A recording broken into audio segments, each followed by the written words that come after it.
If you're thinking about installing wood paneling in your house, I have 5 awesome tips for you that's just gonna make it a lot easier. Plus 1 bonus tip if you make it all the way to the end.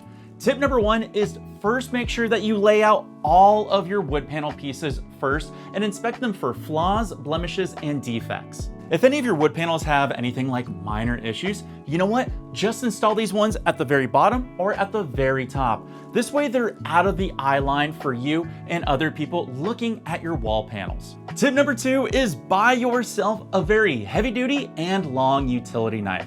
A lot of cutting will be done with this tool right here. So make sure you get one that is very heavy duty and obviously sharp. Makes the cutting go so much quicker.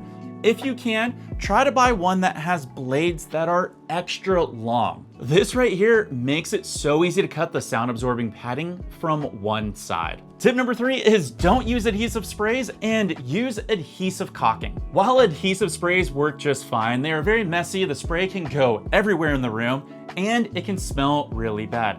Instead, just use adhesive caulking like this one right here. You know, it's easy to apply, it's strong, dries quick, and is more forgiving when attaching your wall panels to the ceiling, as it allows you to slide the panels into place for a few moments. Tip number 4, in addition to the caulking, is make sure you buy one that is paintable. Sometimes the caulking will come out from the sides when you apply the panels to the surface. No problem, just wipe it away, let it dry, then go over it with a Sharpie pen or just a little touch of paint. This fixes the issue and makes it look seamless. If you're in construction or you're strong with your DIY at home, you know that not all ceilings and walls in your home are true, AKA straight.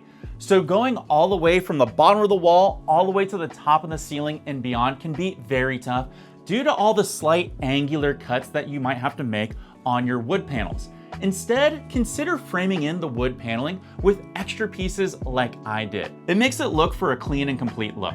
Okay, time for that bonus tip. These panels look great with some RGB color on them. So you know what? Get some. These Govee lamps work awesome, but you can also lay RGB strips in between the actual wooden slats here.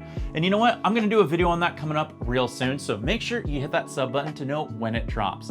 Now, if you're interested in getting the best wood panels like you see behind me for your room, make sure you check out the video over to my side. Thank you so much for watching, and I'll see you in the next video. Peace.